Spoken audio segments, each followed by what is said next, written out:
All right, welcome into the EMAW Online Big 12 schedule release special. I spelt it wrong, and nobody can see this, but I spelt it wrong in the thing that I sent to Alec to join this.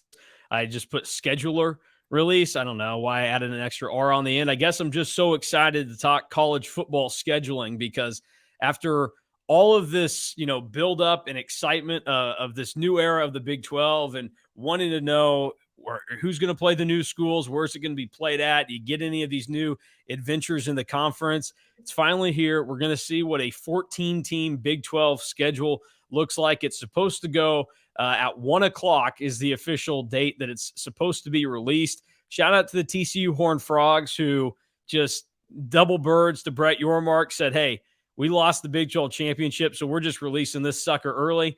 And we already know that K-State will host TCU on October 21st this year. So that's the one game on this Big 12 schedule that we know about. And TCU, so they've known their schedule. Not as much fun for Horned Frogs fans as the rest of us. Alec, before we get to that release, what are you most interested in seeing on K-State's schedule this year? Well, sorry if you can hear the train horn in the background. I apologize. Live really close to the tracks, Manhattan. I think the most exciting thing to look at if you're a K-State fan is what new schools are you playing in the Big 12? Obviously, Cincinnati, UCF, Houston, and BYU are coming into the league. So I think you're interested to see which of those four schools you play, but even more so, which of those four schools are you traveling on the road to go play, if any of them? That'll obviously be a lot of fun to kind of look at and monitor. And then I think another fun thing to kind of look at and see is, are you playing Kansas in the final week of the regular season? I know that that's a game that means a lot to, especially the K-State fan base. And I think it's going to start to mean a little bit more to the KU fan base as that program looks to be trending in the right direction, trending upward under Lance Leipold as he heads into his third season in Lawrence. Chris Kleiman talked about in the regular season, enjoying that being the final game of the regular season. Obviously, rivalry week around college football is generally in the last week of the regular season. But the Big 12 does things a little bit differently sometimes with some of their marquee games not always being on the last week of the regular season. So it'll be interesting to me to see if that's one that they put in the final week of the regular season. And then sticking with those four new members, I'm really interested to see how the Big 12 maybe tries to make side-o rivalries for these four teams. I know that's something that a lot of people kind of like to look at and monitor is, when these new teams come to the league, is rivalries mean a ton to college football, but you can't make a rivalry. They generally happen organically over time, but leagues tend to try and make things happen like that. And I'm really interested to see if that's something that does become a tradition where Cincinnati and UCF, for example, play in the last week of the regular season or whatever it may be. So really interested to see those kind of things. And also, I think, and this is something that is maybe different from a lot of Big 12 fans, I'm interested to see what Texas and Oklahoma end up getting with it being their last year, potentially, in the Big 12 if they don't negotiate a way out of the league before the 2025 season. Yeah, I think a lot of people are interested to see what kind of treatment Oklahoma and Texas get when it comes to the schedules that come out today. So all of that will be thrown into there. I would prefer, and I don't think it happens because I think now that they've shifted back to it, it's probably going to continue. But I do not like K-State and KU playing that of the regular season. And I'll tell you the reason why. And you don't understand this because you're not from the area, but that's the same weekend that they play the state high school football championships in the state of Kansas. So to me, it just seems kind of silly that K-State and KU are playing each other on the day that everybody is also playing these state football championships.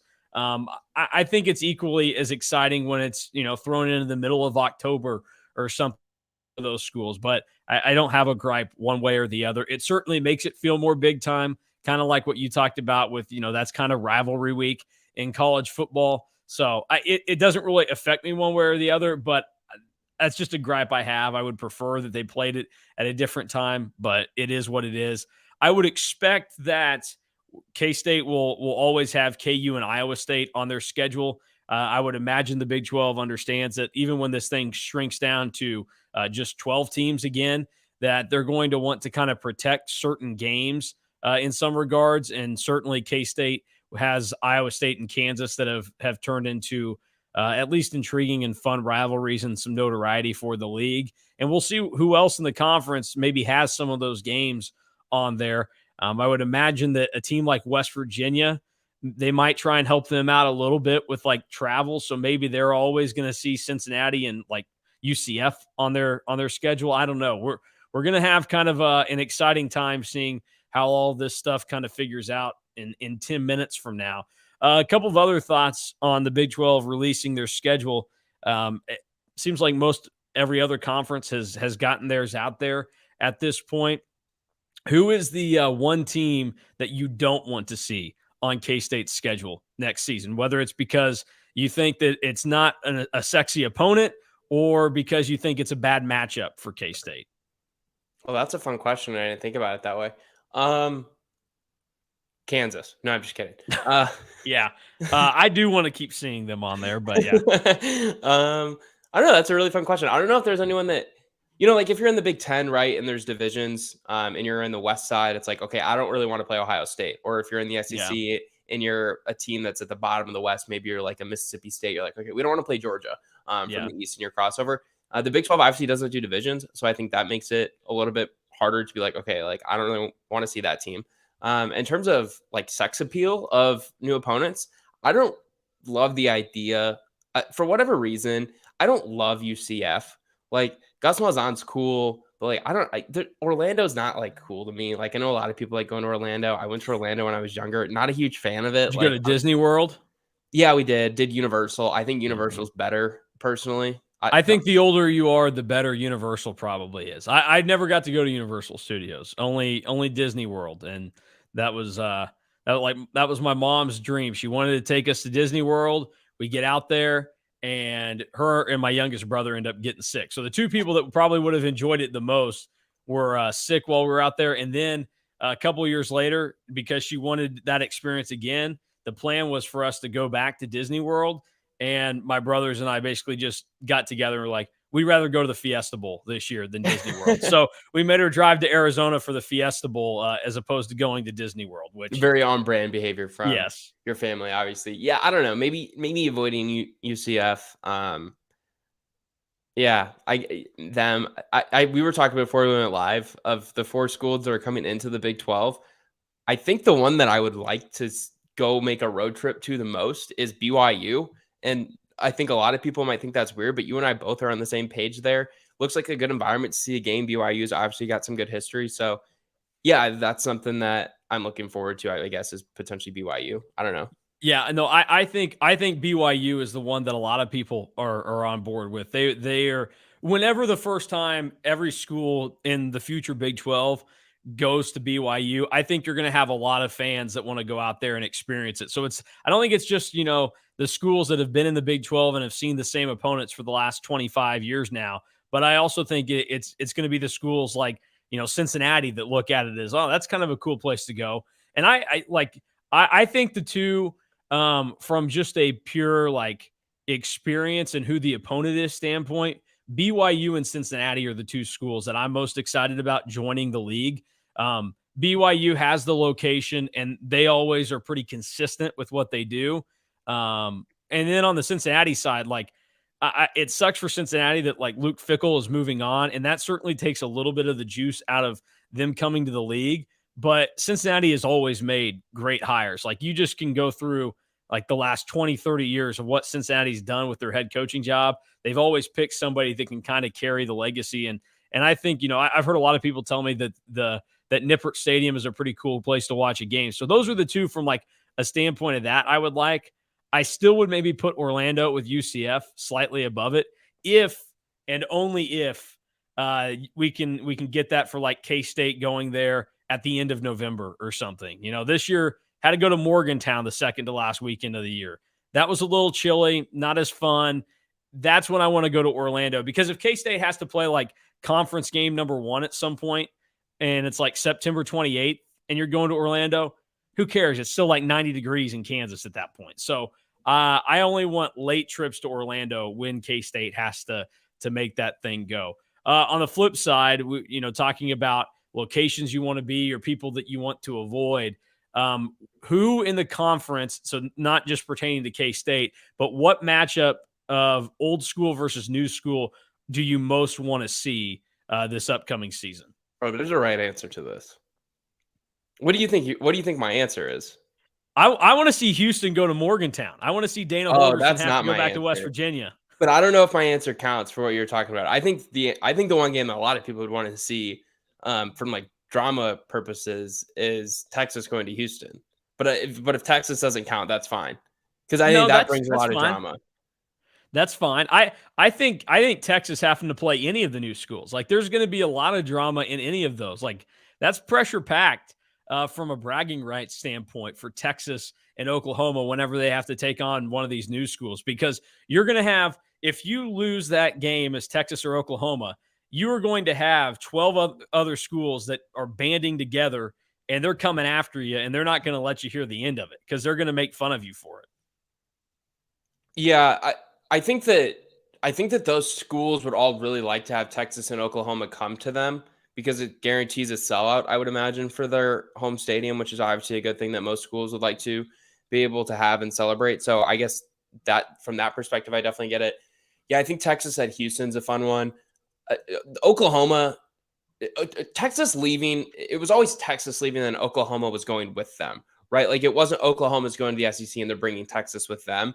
So I think that Texas is kind of the one that a lot of people have circled. It's like, okay, we want to play Texas. We want to beat Texas, whether you're one of the 4 new schools in the Big 12 or you're one of, the schools that has been in the Big 12 for a while. Yeah, it's just exciting. I love little stuff like this. Like this is one of the nerdy sides of it, is just seeing how schedules are built. Same type of thing like when Major League Baseball releases their schedule for the next year every season, and it's weird having to wait this late for it, but all the changes in college football have kind of led to that point. So now we're 3 minutes away from the release of this Big 12 football schedule. And let's see, a couple of the other notes. I guess we can real quick kind of rip through TCU. We know that their schedule, and they are going to get, of the new opponents that they could face, they are going to play at Houston and at home against BYU next year. So TCU, they are going to, and they'll play Houston week 3 on the road at Houston. Do you remember any of TCU's schedule, and what do you think of it for next year? I'd have to go pull it back up again.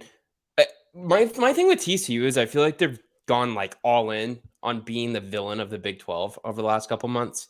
Like I think a lot of Big 12 fans probably didn't think that they were the best team in the conference last season because of the way they got lucky, if that's what you want to call it, against a ton of schools. They didn't win the Big 12, and then they go to the college football playoff, and I think a lot of Big 12 fans are rooting for them because it's, hey, conference pride and all that stuff. But then they got smoked. Like no one has been smoked before in a bowl game against Georgia in the national title game. So I think that was kind of embarrassing. And then obviously some of the stuff that's happened this offseason with some of the coaching hires that they've made, and then releasing the Big 12 schedule when they're maybe not supposed to is something else. So I feel like TCU's kind of gone all in on this, like being a villain of the Big 12, which I think is kind of weird. Or maybe they're trying to be like a leader of the Big 12. I don't know. I can't decide if they're a heel or what they are. Yeah.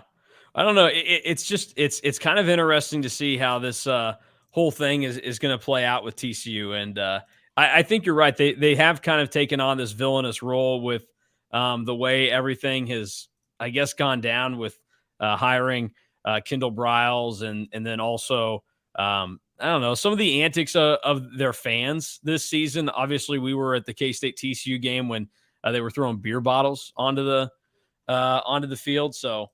All very, very interesting. All right, we are right towards the top of the hour, getting close to it. Everybody's starting to tease it, so we'll be ready to go here in a minute or whatever when the Big 12 finally gets it, floated out, and we'll ultimately see kind of how this thing goes. All right, so there you have it right there.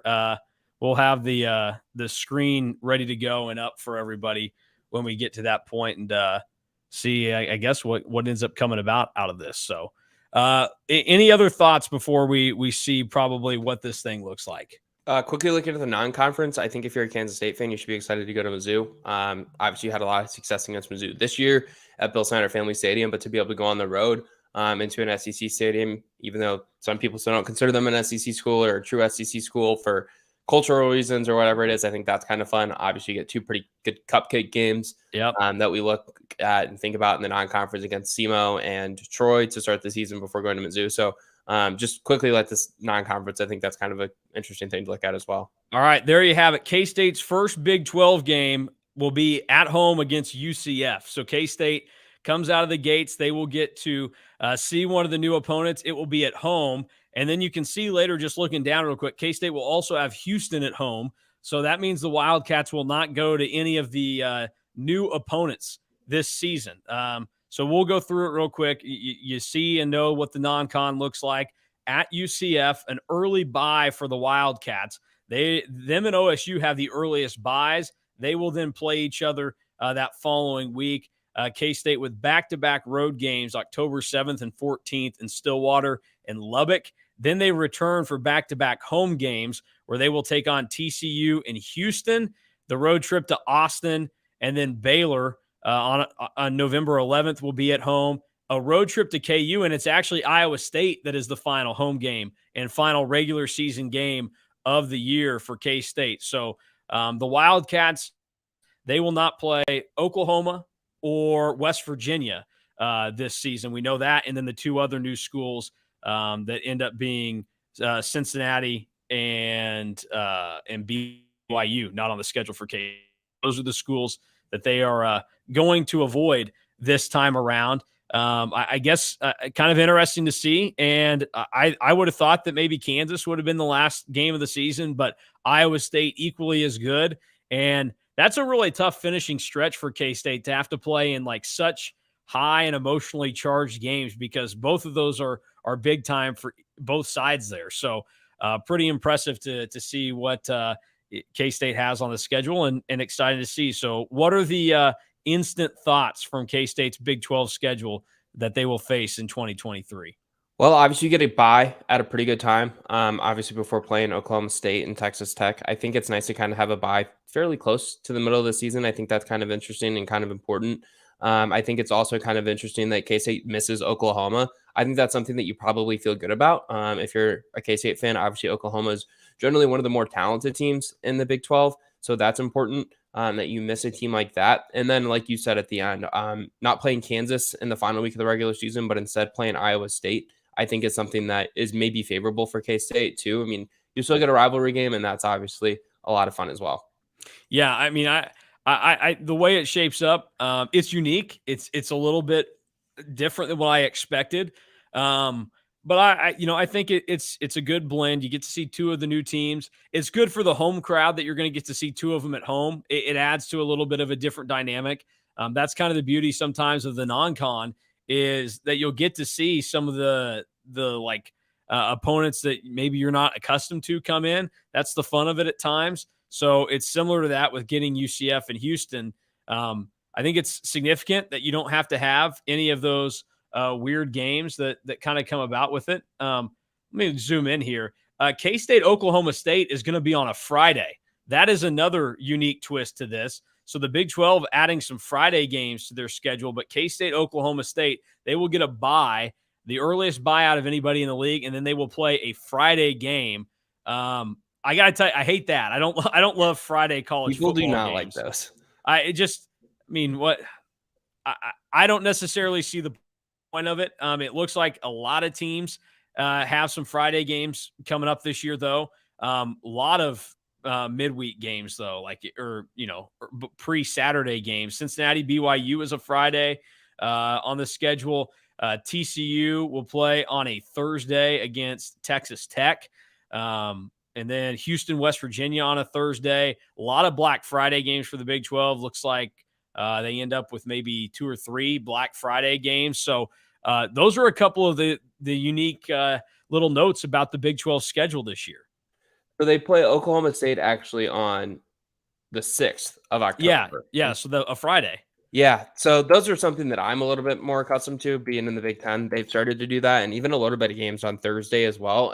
It becomes a big TV thing. TV obviously has a lot to do with the schedules that are made in terms of when games are broadcast and the times that games are broadcast. So playing Oklahoma State on a Friday definitely increases viewership for what I assume would be ESPN or Fox at that point. Maybe that's a game that goes on ESPN Plus, so I wouldn't be completely shocked if they did something like that.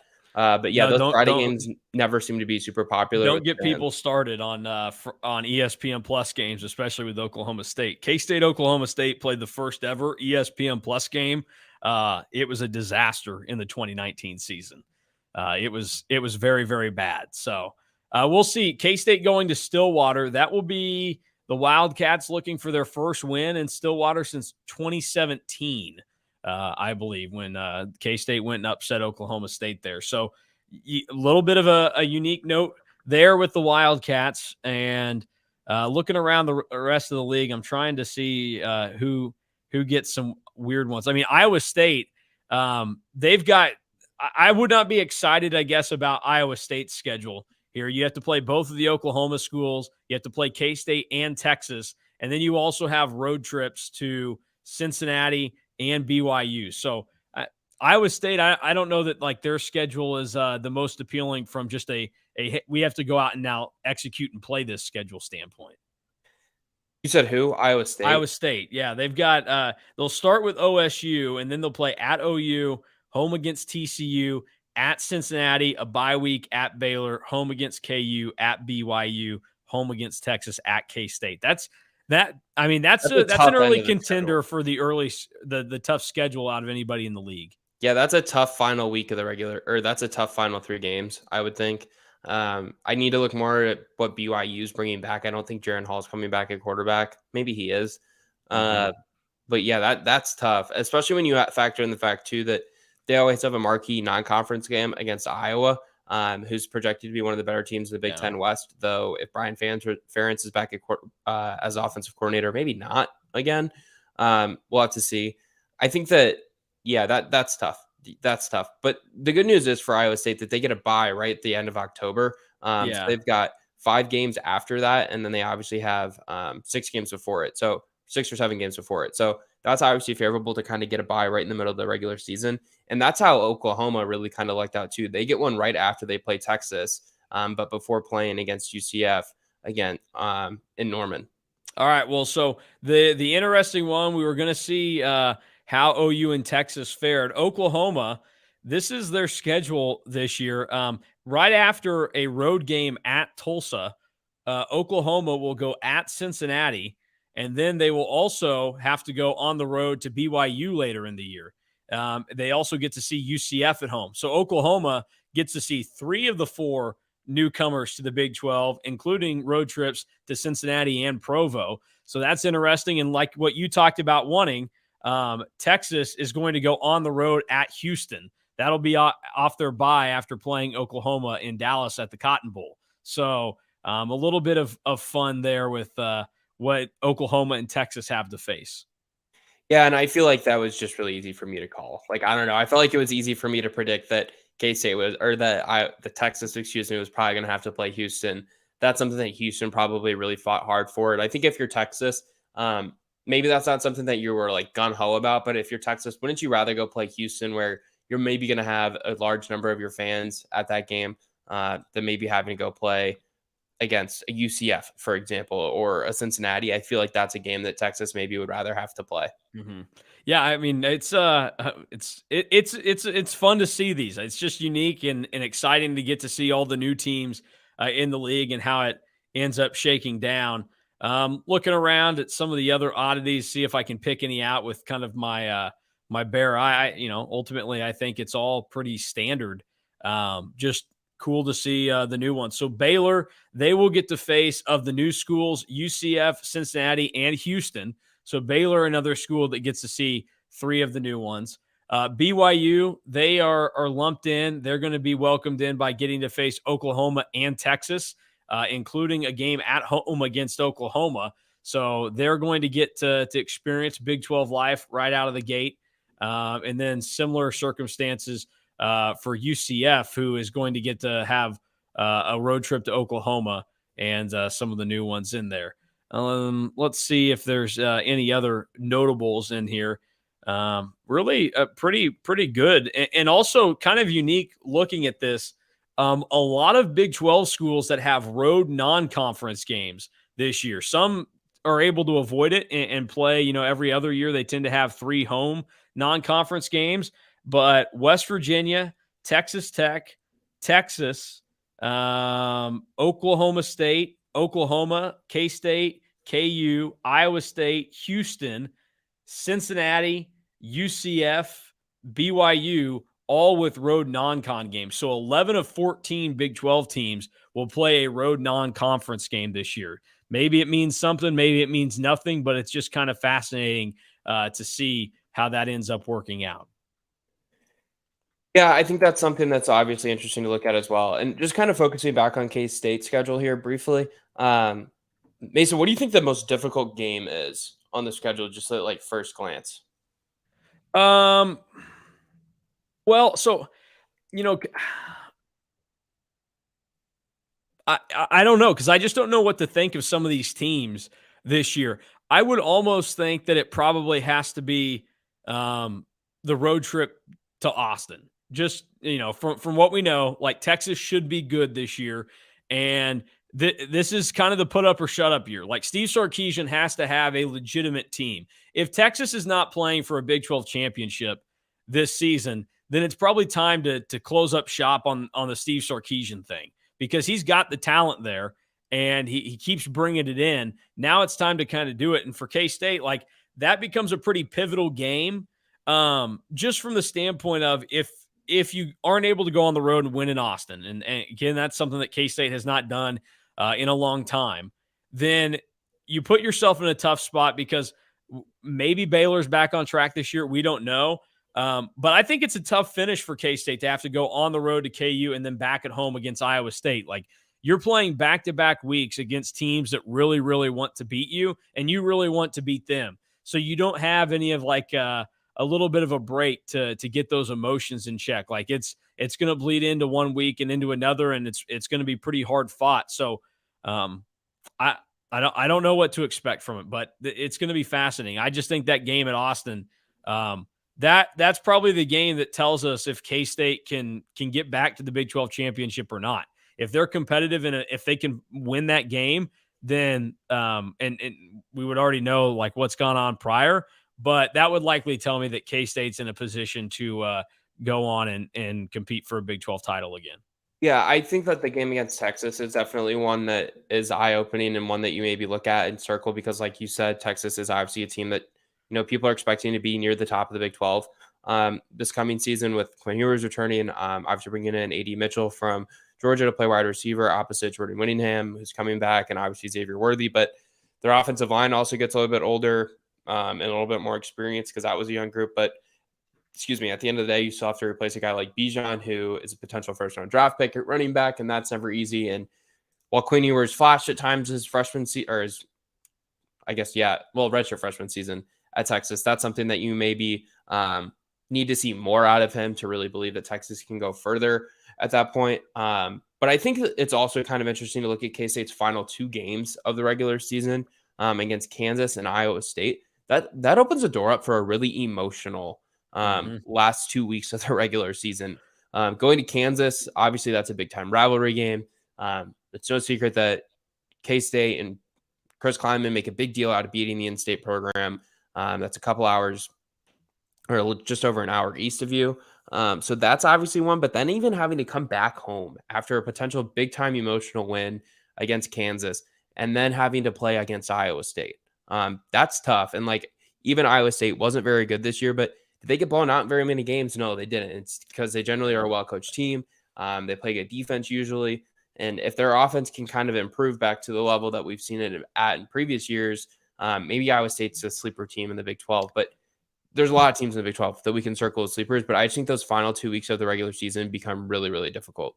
Well, and it's really tough also seeing for K-State that bye week have to get used up so early. Like, I get that the league wants to try and give you a little bit of an extra rest when you have to play on a Friday, but that early in the season, I think K-State could care less about having to play a day short against Oklahoma State, who will also be playing a day short. I think if you ask K-State, like, you would want that later in the year, whether it was before the Texas game or coming off the Texas game, because I mean, talking about where K-State is now, like they are the defending Big 12 champions. KU, Iowa State, that's a tough finishing 2 games because of the emotions that have to go into it and how bad those other 2 teams you're playing are going to want it. Well, then take into consideration if K-State has to then go and play in a Big 12 championship game again. Those are 3 really tough games to stack up on each other there at the end. And I don't know. I mean, here's the Big 12 schedule. BYU has a little bit of a tough finish, but we don't really know like if Oklahoma State's going to be back on track. So trying to figure out if that's going to be anything significant for them. Oklahoma State, this is kind of strange. So Oklahoma State plays all 4 of the new teams in the league. They play Cincinnati and BYU at home and UCF and Houston on the road, including their last 3 games of the year against newcomers to the league. So not the easiest of finishes for them. TCU's got a tough finish with Texas and Oklahoma waiting right there. But I just think the way the schedule worked out and knowing what we do from the K-State perspective, I think that's a really tough finish for K-State. Yeah, like I said, I think it opens up the door for a lot of emotions. And I know K-State fans don't want to think about the possibility of dropping games to either one of those programs for obvious reasons. They're rivals. They're 2 schools, particularly Kansas, that you haven't lost to in a really long time, and it's a school that you enjoy beating a ton. But if you were to lose to Kansas, then it opens up the door for you to have to like come back and bounce back after like a really frustrating loss and a really downtrodden week. To see that streak end, it goes back to what year is it? 2008's the last time KU beat K-State. So to potentially lose that streak is emotional. It's frustrating if you're K-State. And if Kansas is better again next season, or at least competitive again next season, and I know K-State handled that game, but you have to realize too that this year, like that was a game into the second half, even though like K-State was kind of in control of it. Like, you know how football goes. I mean, one play changes, a pick six or a fumble recovery for a touchdown or what have you, or kick return or whatever it is. Games can flip real quick in the Big 12, and K-State was able to avoid that against Kansas this year. But, it's one of those situations where it's tough, I think, to have to play your 2 big rivals in back-to-back weeks at the end of the season. That's not something that I would be overly excited about, I guess, if I was a K-State fan. But if there's one thing that you should feel confident about, I guess, with this team and this program, it's just that they did such a good job of taking everything one game at a time this past season and taking every single opportunity with a grain of salt and just like taking every day one by one by one by one.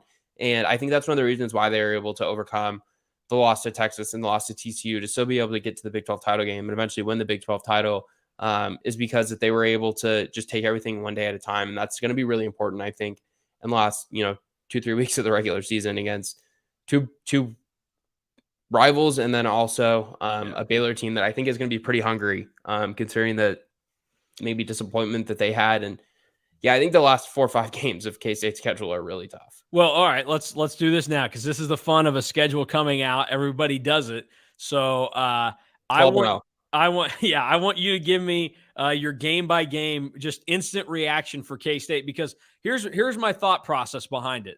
Looking at what is here, the way you feel about K-State, you feel better going into next season about for them better than UCF, better than Oklahoma State, better than Texas Tech, probably better than TCU right now. Like TCU loses Duggan, they've lose Johnson, really well in the portal. They lose both. I know they lose both of their running backs, so maybe that's a tough one again. But Houston, you feel better. Texas, Texas should be better than K-State. We know Texas should be better than K-State next year. They should be. Will they be, though? That's the question. Baylor, you feel better about K-State because, Baylor may have made the wrong decision at quarterback. KU, you still feel better about where K-State's at. And Iowa State, you feel better about K-State. They're like K-State, if you went through and did this is why I'm trying to put you on the spot, is because I'm not going to criticize anybody for going and having the unrealistic, K-State's going, 10-2 to start the season, because the way they played with what K-State was able to bring back, there are some holes they got to fix a little bit, but I think they're in a better spot than some of these others. And until we see what other teams look like in the league, K-State does have a chance to put them back in the same spot they were in this year, competing for a Big 12 title in Arlington. Yeah, it's really tough to do this with the Big 12. because all these teams are so evenly matched, and I think that's why it's opening the door for what's going to be a really, really fun Big 12, new Big 12, even without Texas and Oklahoma, is how closely matched a lot of these teams are. I think you should probably start 2-0 against SEMO and Troy. If you don't, you're suffering another D5 loss. Another Tulane loss there. Yeah, or FCS loss if it happens to SEMO. Oh, please I think going to Mizzou is probably going to be a little bit tougher, but I don't know what their quarterback situation is going to be in. I think they're expecting Brady Cook to be back at quarterback again, but they obviously lose their biggest threat on offense with Dominic Leavitt transferring to Georgia, so that's tough. But again, you're going on the road. I would imagine that K-State travels pretty well to that game. I'll give K-State that win because of the dominance that they displayed this past year against Mizzou and obviously bad weather conditions. Then you come home and get to play UCF. That's one that I'm actually really excited about. UCF throws the ball a lot, but we know that K-State obviously has a lot of things that they need to work out a little bit at the corner position and at some other spots in the back half of the defense. So that'll be an interesting matchup. It's at home. I feel like it's a game you should probably win because it's at Bill Snyder Stadium. I'm going to get in trouble for not saying the family, so Bill Snyder Family Stadium. Good correction. I saw your face twinge up there a little bit. You saw that, huh? Okay. They're probably Oklahoma State. I don't think is going to be very good. They've had a ton of guys for the portal. They lose Spencer Sanders to Ole Miss, who's now entering a 3-man quarterback competition. Interesting decision on his part to transfer to Ole Miss. So that one's interesting. I'll give them a win there. I think going to Lubbock is another tough place to kind of play. It's a long trip, no matter where you're at, and I actually really like a ton of momentum. Huh? Tech's got a ton of momentum. Yeah, I kind of like what Tech's doing there, and I feel like I've given K-State 2 or 3 toss-up games here already. So I'll give Texas Tech that one. It's a road game. That's fair. I gave K-State a toss-up, I think, against Mizzou because it was a road game. So I'll give Texas Tech that one. I feel like you're maybe due for a loss at that point. It's your 6th game of the year, and if you've only got one loss, then you're looking at probably being around the top 10 again. So I'll give them a loss there, just for your due.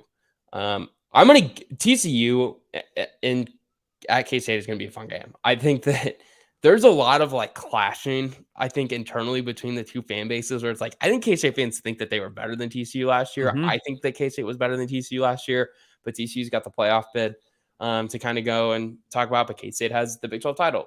Claim over TCU as one of 2 teams to beat them last year. I think TCU is just more talented. I'm interested to see how well their offense kind of meshes under Kendall Briles. We know he's a talented offensive mind, but there's a lot of baggage that comes there. Chandler Morris, that's the name of the quarterback, correct? Mm-hmm. He obviously takes over starting duties from Max Duggan, but if you remember correctly, Mason, he was just supposed to be the starting quarterback this year. So I don't think TCU should be overly concerned about their quarterback position. I'll give – that's a real toss-up. I mean, that game was a toss-up twice this year. I don't know. Yeah. Who are you giving that one to? I think I would lean K-State right now. I think we'll just have to see. You're right. TCU did a good job in the portal.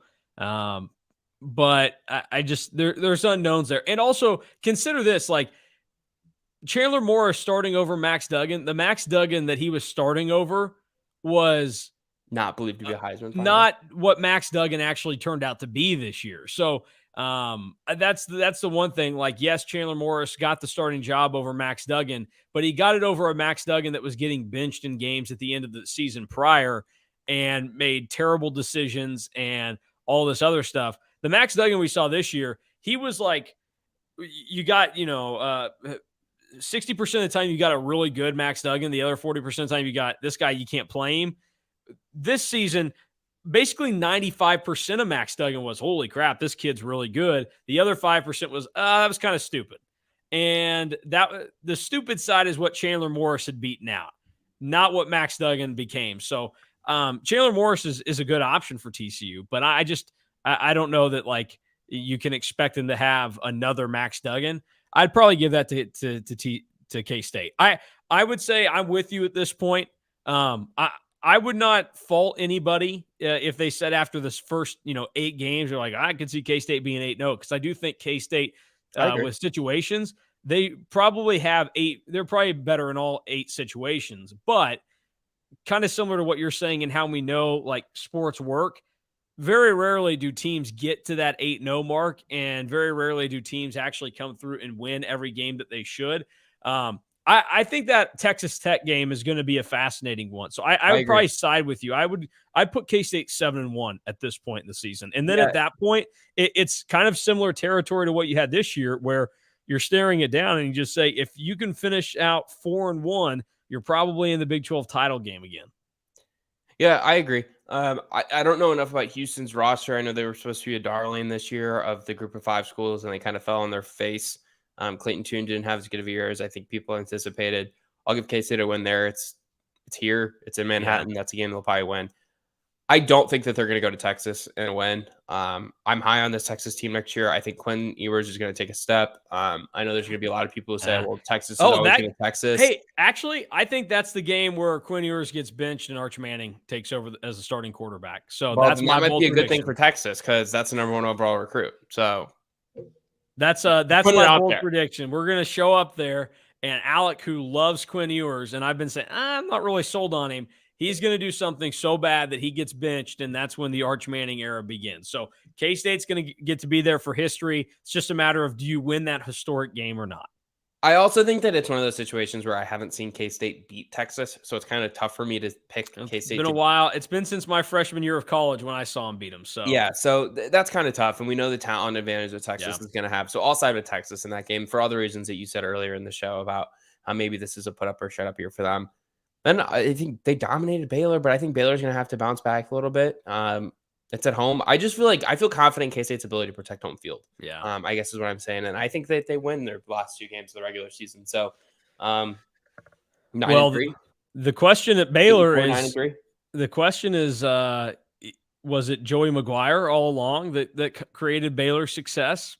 People are asking that. And by people, I mean myself and Texas Tech fans. I think, I think K-State could easily put themselves in a position where they were last year. Like the K-State team this year, and it's tough to say because, again, you are what your record says you are, whatever. This K-State team should have been 10-2 after this past season, but they had that dud at home against Tulane. If you avoid that dud this year in any of these games, because the home schedule is not overly tough for K-State. I don't think you have any easy games at home. Maybe Houston could turn into that because I just don't know that Houston's ready for the Big 12. But you also have a lot of opponents that you're clearly better than that are coming to Manhattan this year or should be better than. So I don't know. I mean, I'd hop on the wagon and give K-State 10-2. I think that's totally achievable. But I also wouldn't be surprised if they ended up 8-4, whatever. So it's probably just safe to give them 9-3 again. And at that point, you see how the rest of the league plays out and if they can make it to Arlington and play in that. So we'll see how it works out for the Wildcats. But kind of a look at their schedule there. All right, here you go. Last little thing we'll do before we focus on basketball. Here is the video that K-State put out for their schedule release. I like it. They went with kind of the coming soon home movie release. So they actually put different movies in there. Well, this looks like the Angry Birds movie that I've never seen, but I have very much played the game on the phone. It was that movie just called Troy with Brad Pitt. Was that Brad Pitt in there? Yeah. Okay. All right. Hangover from Missouri. This is great. Glad you knew this movie. I mean, I'm not an idiot. I may not be fun, but I'm okay. There we go. Monty Python and the Holy Grail. That's a good one for UCF. I'm down for this. It'd be even better if I had sound, but I'm just narrating. All right, Jesse and Bullseye from Toy Story 2, Rootin' and Tootin'. Is that your favorite Toy Story? Quick, what's your favorite Toy Story? I do like Toy Story 2 a lot. That'd probably be it. Okay. He was my favorite one as well. Why is this the Texas Tech one? Because they throw tortillas, and it was Mr. Potato Head from Toy Story. Now we've got a frog with bagpipes. I don't know what this is from. I'd have to hear what he's saying. Oh, we got Talladega Nights against Houston when Ricky Bobby has to face the Cougar and drive with it in the car. That's a great one. Let's see. Okay, some movie that involves the University of Texas here. I don't know what it was. That was the lady from Criminal Minds, though. Now we've got Anchorman for Baylor when Brick's riding the bear. Dumb and Dumber for KU. That's probably all that needs to be said. That's perfect. I respect that. Let's see what we end up getting here along the way. Okay, this kid's rubbing a dead bird, it looked like. And then, oh, perfect. It's a bridge for Iowa State. I mean, this is beautiful. I don't know what movie that's from. It looks old and crappy. But wow. Gotta love it. I will say this. Looking at K-State's schedule, Mason, they don't play anybody at the same location they did last season. Mm-hmm.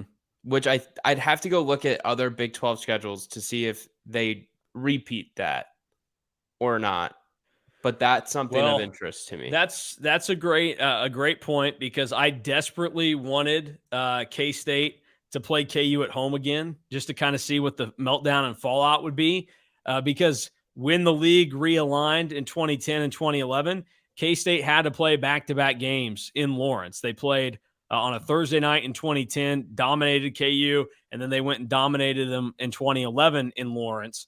I was hoping maybe there'd be some retribution there. But yeah, I don't know this past year's schedule well enough off the top of my head to know if anybody is having to do that. I'm sure in the coming days we will find out what's kind of coming up there. But very, very fun to see this, and exciting to kind of know who K-State's going to play. I'm not disappointed by any of it. Like I said, I think it would have been cool to have gone to Provo and seen BYU, and Cincinnati.